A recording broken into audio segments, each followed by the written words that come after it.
ये कहानी एक सैनिक की है जो वियतनाम में युद्ध के लिए गया था।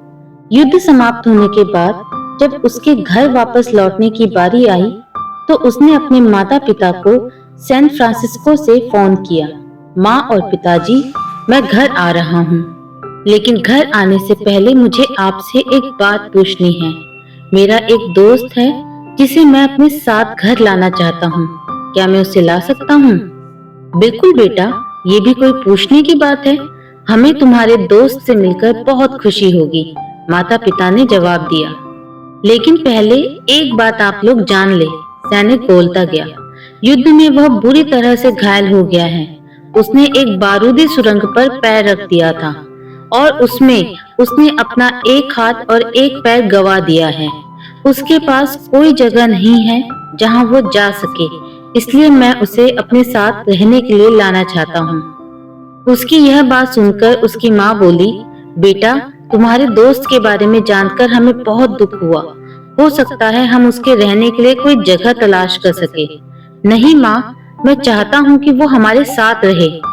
लेकिन बेटा, अब पिता ने कहा, तुम समझ नहीं रहे हो कि तुम क्या चाह रहे हो। इस तरह का अपाहिज व्यक्ति हमारे लिए कितना बड़ा बोझ होगा। हमारी अपनी जिंदगी है जीने के लिए और हम नहीं चाहते कि इस तरह की कोई भी परिस्थिति हमारी जिंदगी में दखल दे। मेरे हिसाब से तुम्हें अकेले घर आना चाहिए और अपने दोस्त को वहीं छोड़ देना चाहिए।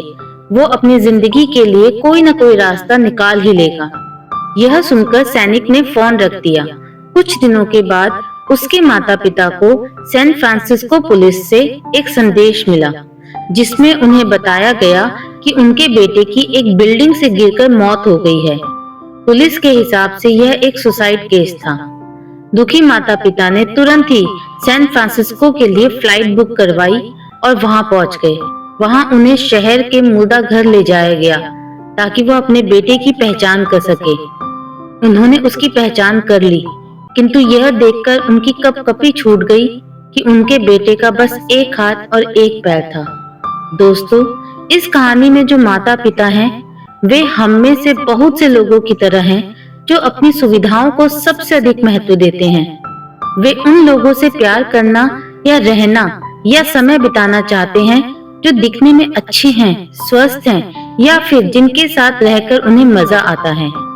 वे ऐसे लोगों को पसंद नहीं करते जो देखने में स्वस्थ, सुंदर या स्मार्ट नहीं हैं, या जिनके साथ वे मजा नहीं कर पाते, या जो किसी भी रूप में उनके लिए असुविधाजनक है। वे ऐसे लोगों से दूरी बनाकर रखते हैं, लेकिन कभी-कभी उनके इसी व्यवहार के कारण उनके सामने ऐसी परिस्थितियां उत्पन्न हो जाती हैं जब उन्हें पछताना पड़ता है। आइए, लोगों को वे जैसे हैं वैसे ही अपनाएं और जरूरत पड़ने पर उनकी मदद करें। ये कहानी आपको कैसी लगी मुझे कमेंट करके जरूर बताइएगा। अगर आपको ये स्टोरी पसंद आई है तो इसे लाइक शेयर करना बिल्कुल ना भूलें, और अगर चैनल पर आप नए आए हैं तो चैनल को सब्सक्राइब कर दें। मैं आगे आपके लिए ऐसी ही स्टोरीज लेके आती रहूंगी। तब तक के लिए बाय बाय।